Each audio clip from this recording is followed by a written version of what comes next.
that today, Nigel Farage has announced reforms plan to slash legal immigration. We are the party that will make massive cuts to welfare spending. And if we don't, well, what is coming down the track will best part bankrupt us, although some might say we're almost there, looking at the 30-year gilt yields this morning. Under a reform government, welfare will be for UK citizens only. It will not be for foreign-born nationals. So there are around 1.3 million foreign nationals claiming universal credit in Britain. Universal credit alone costs you, the taxpayer, about £1 billion a year. So that would stop under reform, apparently. Also, the anticipated cost of the 800,000 plus who will qualify for indefinite leave to remain over the course of the next 3 to 4 years, the anticipated cost of this group of people is a staggering £230 billion. It is absolutely an eye-watering sum of money. We will not only say that these people do not qualify for indefinite leave to remain, we will abolish indefinite leave to remain as a category in this country. They're going to scrap indefinite leave to remain, and apparently it will apply retrospectively. So they need to reapply to stay in Britain every 5 years and have no access to benefits whilst they're here. So Yusuf said that Labour have been lying to you about the scale of the immigration problem. But look, ultimately, what this comes down to is prioritising British people for British jobs, ensuring that our welfare system is for UK citizens and UK citizens only, and ensuring that that Boris wave of enormous numbers, millions, in fact 3.8 million, is what you would consider to be in the Boris wave. The 800,000 of that one might estimate would get ILR. We spend £3.5 billion on public services for migrants living on benefits. As of 2021, 15% of social housing was occupied by foreigners. I shudder to think what that number is now. That was a few years ago. I mean, my understanding is that Nigel Farage is saying that all of those people will have to go. They'll have to leave Britain, and you and I will no longer have to pay for them. They claim that it could save, that figure there, £234 billion in the long run. The left hate it. I mean, The Independent, how Nigel Farage's plan to scrap indefinite leave to remain could put thousands at risk of deportation. Yeah. That's literally the plan. That is the plan. It's not risk, they're being deported. Sadiq Khan, he says it's unacceptable. Not sure I've heard him speak in such strong terms about London's alleged grooming gangs or support for Islamist terror groups or Palestine marches or the relentless rape and knife crime epidemic in the capital. Rachel Reeves says that reforms plans have no basis in reality. It is a difficult challenge. I think everybody can see that. But simple gimmicks like those put forward by reform that have no basis in reality and where the numbers just fall apart, that's not the way to tackle a very serious issue, and this Labour government are getting on and doing that. That's Rachel Reeves talking about numbers falling apart there. Also, no basis in reality. She's about as grounded in reality as Peter Pan. I honestly wouldn't be surprised if Rachel Reeves thought that if she opened her wardrobe, she could go inside and speak to Aslan in Narnia. Lib Dem leader Sir Ed Davey told GB News that Mr Farage is dangerous. Out these Lego models of Nigel Farage, that's him dressed as Donald Trump. I mean, this guy is living rent-free in your brain. He's got 5 MPs, you've got 72. Why are you bothering about it? Because he's a threat to our country and to our democracy. What he wants to do, and that's why it looks a bit like Donald Trump, is he wants to bring Trump's America to the United Kingdom. I think people who care about British values don't want to be, an adjunct to Trump's America. Well, we have to couple today's announcement with the plans that Reform have already announced about illegal immigration. So that was the legal stuff. This is illegal, right? Deport anyone who arrives illegally. even send people back to Afghanistan, 5 deportation flights a day, abolish the ECHR, abolish the Human Rights Act. Look, the comparison is pretty obvious. Labour announced that deal with France. The highlight of that deal was sending an Indian man back to France so they could send him back to India. In return, we accept people who have already been given indefinite leave to remain. 1,000 people arrived in a single day last week. People have dug out this petition, signed by Sir Keir Starmer some 10 years ago. He wanted to accept more asylum seekers and increase support for refugees in Britain. So look, there we have it really, don't we? Reform have announced their policies to slash both legal and illegal immigration. Will their plans work? Hello, I'm Bev Turner. Now, it can feel like the money in our bank accounts at the moment does not keep up with the cost of living, and maybe there's a solution. I'm here today with the CEO of TallyMoney, Cameron Parry. Cameron, what is TallyMoney? Well, Bev, with TallyMoney, you get a current account and a debit card, but instead of pounds, you use milligrams of gold as your everyday money. So why gold? Gold traditionally is a great store of value. It has, on average, gone up at over 11% per annum for the last 25 years against the pound. It's tripled in value in the last decade. And in the last 2 years alone, it's increased by 50% against the pound. Banks' savings products just can't compete with that level of growth. But this isn't just about gold. This is about a currency that you guys have created at TallyMoney. Explain it to me as though I'm an idiot. So, look, people need to be able to hold their earnings and build their savings in a money that retains its value and remains in their legal control and remains theirs to access, away from government control. Great. You had me at not exposed to government control. You should feel safe and happy with your money. You should have peace of mind. The more money you see in your bank balance, and that's the type of thing we're trying to deliver, and give people choice in the type of money they get to use every day. Brilliant. Thank you so much, Cameron. Thank you.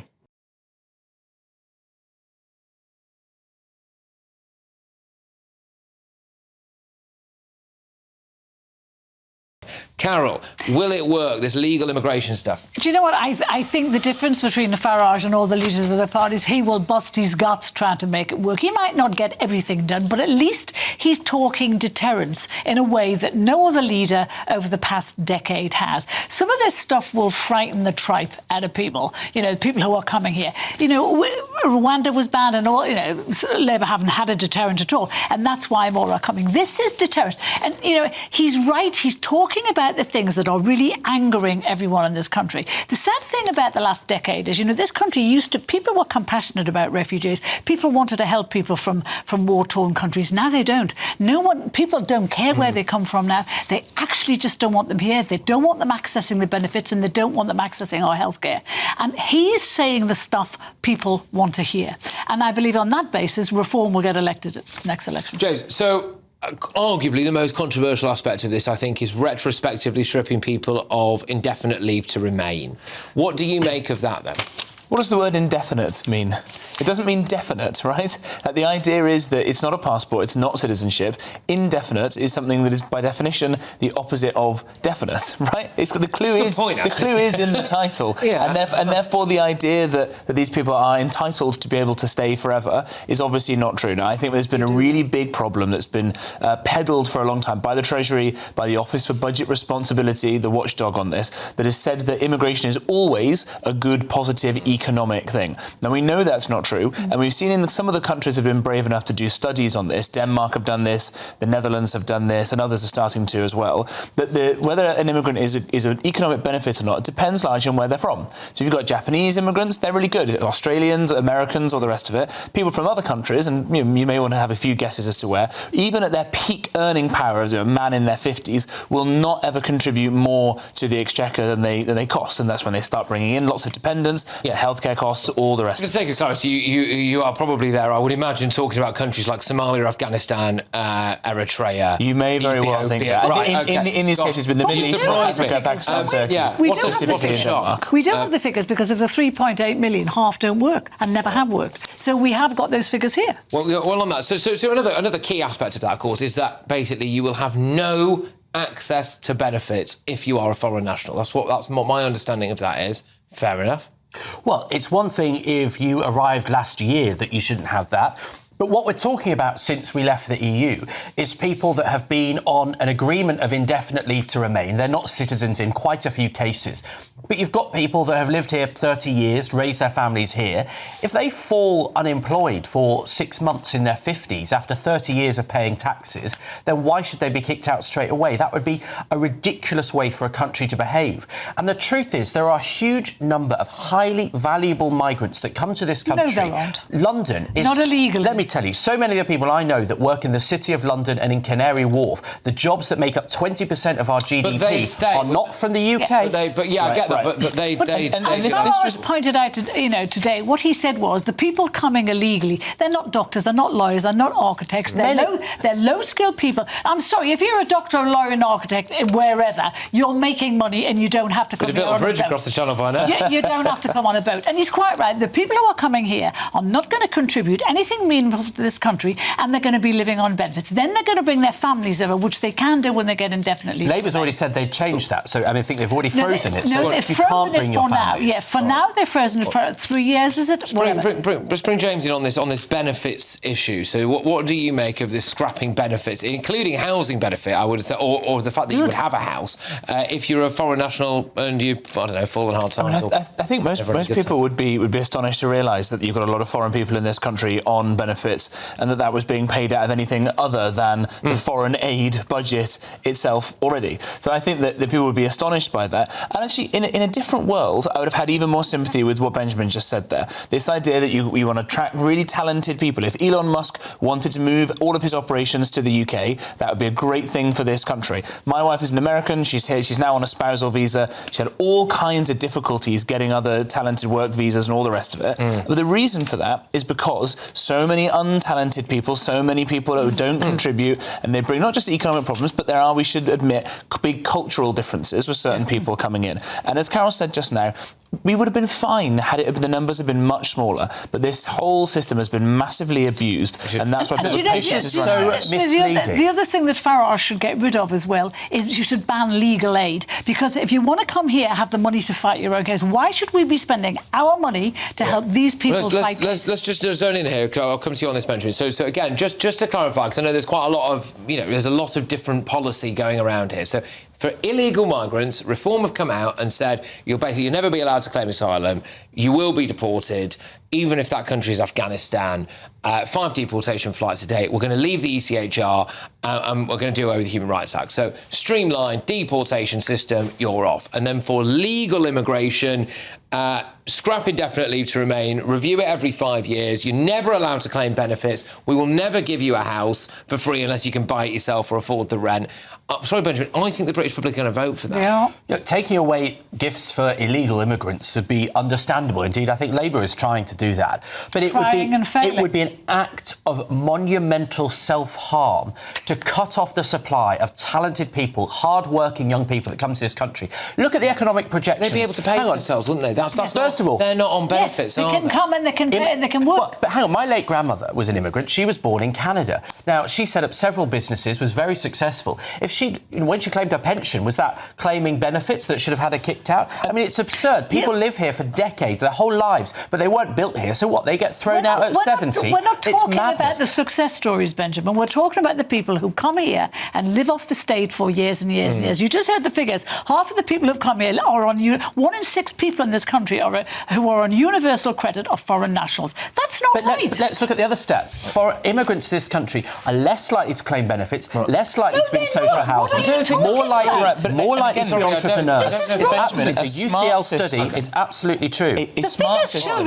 Facts don't care about your feelings, Carol. A smart system would be able to allow Benjamin's grandmother to stay. Hopefully, I guess my wife as well. I'd quite like it if my wife could stay too, right? Obviously, and she's someone who's contributed an awful lot in taxes, much more than she's draining. She has to spend the £1,000 in the NHS surcharge, all of these things too. So you could do that and then not have as many people from very alien cultures coming in and being a drain. Also a way of solving the housing crisis to an extent. Because we're not going to be able to build anything like the amount. We'd have to build a house like every 20 minutes or something in order to accommodate this housing crisis. A load of that is going to be slapped all over land that people actually quite like to look at. So, there's that. Even if he achieves half of this, it's a massive, massive deterrent.